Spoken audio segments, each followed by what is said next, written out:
Você já foi ao coloproctologista? Você já fez uma avaliação do seu intestino, do ânus? É sobre isso que nós vamos falar no vídeo de hoje. Eu estou recebendo a coloproctologista, a doutora Aline Maciel, para trazer essa orientação. Tudo bom, Aline? Oi, tudo bom, Juliana? Bom dia a todos. Uma dúvida muito comum. A gente sabe que essa questão de prevenção, essa questão de acompanhamento médico, as mulheres elas vão anualmente ao ginecologista, os homens têm aquela recomendação de ir ao urologista a partir dos 40 anos, mas o proctologista, a partir de que idade a pessoa deve procurar, ou essa procura só deve acontecer se aparecer algum sintoma? Bom, a consulta do proctologista acontece em qualquer idade, desde a adolescência até a fase adulta, idosos. Normalmente, as pessoas vão quando tem alguma queixa, né, mais específica. As principais queixas que levam o paciente à consulta é dor ao evacuar e sangramento retal. Mas existem também os protocolos, assim como a mulher começa a fazer os exames preventivos, né, quando inicia a vida sexual, os homens começam também a fazer prevenção de câncer de próstata, também fazemos a prevenção de câncer de intestino e reto, né? Ânus também. O protocolo inicia idealmente aos 45 anos, independente de qualquer queixa. E se tem queixas ou se tem história familiar de câncer, tem que se iniciar um pouco antes. Aline, quais são os sintomas? Você falou assim, geralmente as pessoas buscam antes dos 45, quando apresentam algum sintoma. Quais são os principais sintomas? Quais são as doenças que são mais vistas nessas pessoas que procuram? O principal sintoma é o sangramento, porque é o que assusta, né? O sangramento e a dor. Não, nem todo mundo que tem dor e sangramento ao evacuar tem necessariamente uma doença hemorroidária. Existem inúmeras patologias que podem causar sangramento. Inclusive, às vezes o sangramento não é nada do reto, do canal anal, às vezes é uma patologia mais alta, o uso de alguma medicação. Então, sempre que tiver sintoma, tem que ser investigado. Sempre que houver algum sangramento, tem que ser investigado. Eu recebo muitas pacientes que dizem, doutora, eu tenho um sangramento desde que eu me entendo por gente. É só ficar com o intestino um pouco mais preso que sangra. Mas nunca procurei, porque tinha medo, porque a consulta do proctologista é um tabu. E aí agora eu não aguento mais, estou muito assustada e vim procurar ajuda. Então isso é muito comum. As pessoas têm um medo. Uma vez eu publiquei no Instagram uma publicação bem simples, falando sobre o medo do desconhecido, que é exatamente isso. As pessoas vão à ginecologista, faz o exame de prevenção, o exame especular. O homem vai no urologista, faz toque retal, que é praticamente o mesmo, mas não querem ir no proctologista, né? Por tabu mesmo e por medo. A maioria das pessoas, quando vai, diz, ai meu Deus, eu protelei tanto e era uma coisa tão simples, né? Passa anos sofrendo com medo de ir na consulta. E geralmente é uma coisa muito simples. Uma dúvida muito comum. Eu tenho aquela síndrome do intestino irritável. Uma hora eu tô com diarreia, outra hora eu tô com prisão de ventre.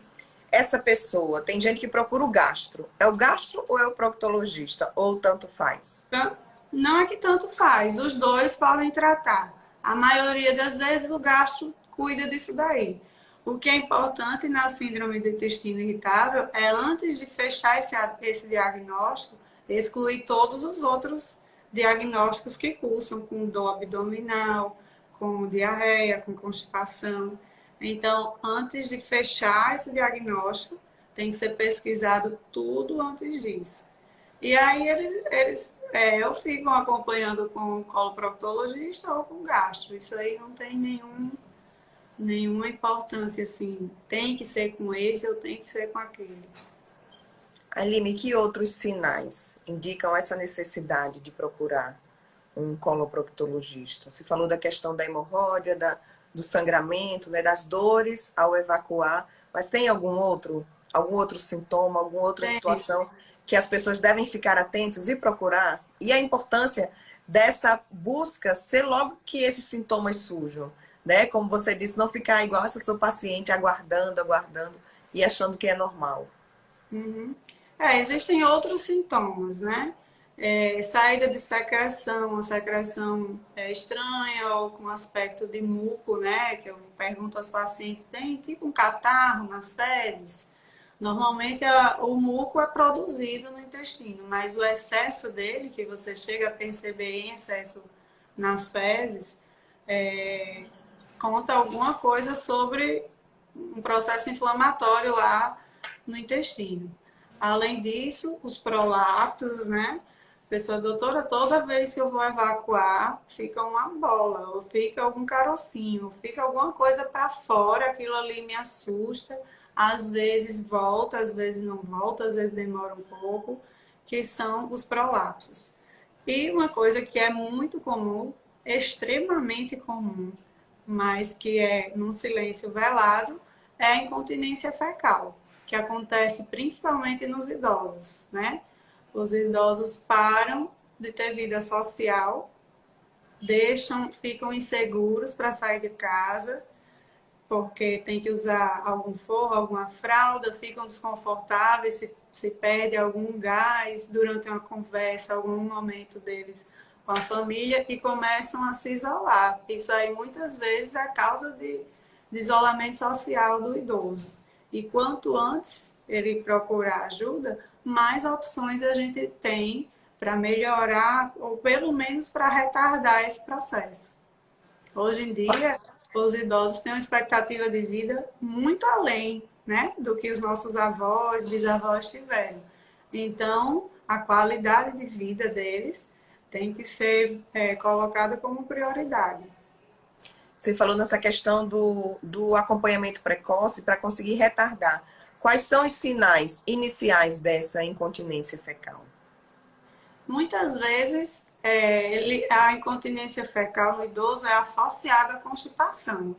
Então, é aquele idoso que não faz atividade física, que é muito sedentário, que tem uma alimentação não muito rica em fibras, em água, e ele é tanto constipado, né? Ele não consegue fazer cocô, muitas vezes precisa de usar de alguns artifícios, fazer lavagem, usar supositório, como quando consegue ou quando tem algum grau de.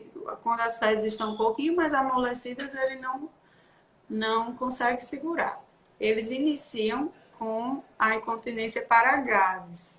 Tipo assim, doutora, meu marido está reclamando porque eu não consigo mais segurar os gases. Meu filho reclama que tá com todo mundo lá na sala e eu começo a soltar meus fogos de artifício, né? Geralmente eles começam com essa queixa daí.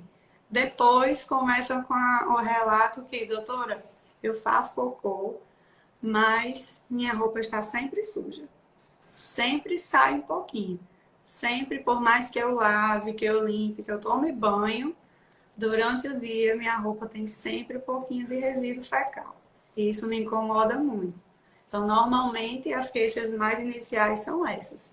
Mas Então, se muitas começou vezes a perceber isso, já já. procura o médico para essa orientação. E como é que é esse tratamento para prevenir ou para retardar a incontinência? Primeiro a gente tem que fazer uma avaliação, né, da fisiologia para justamente detectar se a paciente é só incontinente, né? Às vezes é uma paciente que já teve 20 gestações, tem lesão nervosa, é uma paciente diabética que tem neuropatia periférica, às vezes, muitas vezes eles têm sintomas urinários associados, tem incontinência urinária, tem urgência urinária. E aí a gente faz toda uma pesquisa. Tem protocolos que a gente faz, questionários de qualidade de vida, que eles preenchem, dizem quantas vezes por semana isso acontece. E aí, depois de toda essa avaliação, alguns precisam de exames fisiológicos para a gente distinguir direitinho. E, a princípio, é corrigir a alimentação, e tentar fazer esse idoso estimular o corpo, né? Fazer atividade física. E aí a gente encaminha normalmente para iniciar uma fisioterapia pélvica, que é uma coisa também que hoje tem muito, mas a maioria das pessoas não tem noção do que é. Quando eu indico as pacientes, ah, não, doutora, que coisa, não, eu não vou para fisioterapia que vai mexer aí, né? Elas têm muito tabu, tanto os homens como as mulheres, mas quando vão, que sentem o retorno, que sentem aquela segurança, né?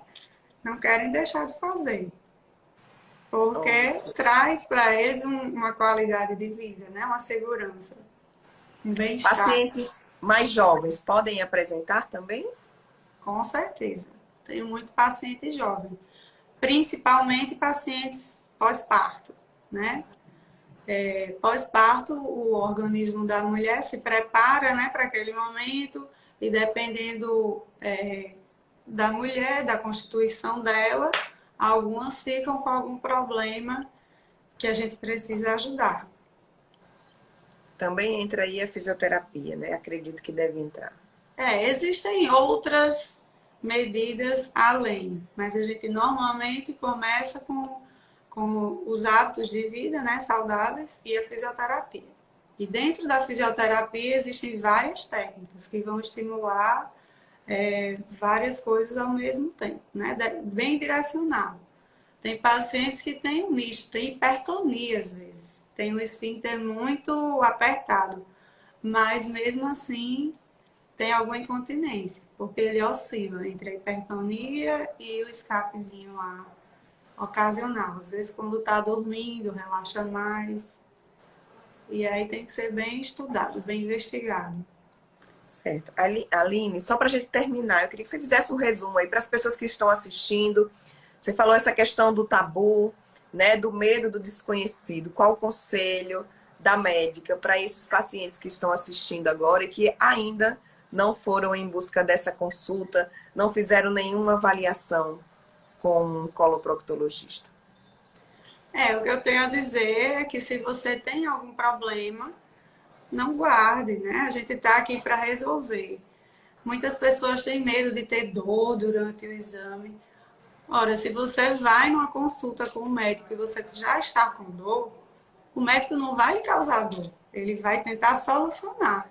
Então o paciente já fica, ai meu Deus, eu tô com isso aqui dolorido e ela vai fazer um toque, eu não vou fazer toque, né? Ninguém vai machucar mais do que você já está. O objetivo é sempre melhorar. E se você fica guardando um sintoma por muito tempo, tanto você vai atrasar uma resolução de um problema, como às vezes esse retardo no início do tratamento prejudica ainda mais e diminui um pouquinho as chances de você ter um resultado melhor. Então, o meu recado é esse: se você está sofrendo, tem algum problema ou tem alguma dúvida mesmo, o ideal é você conversar com um especialista.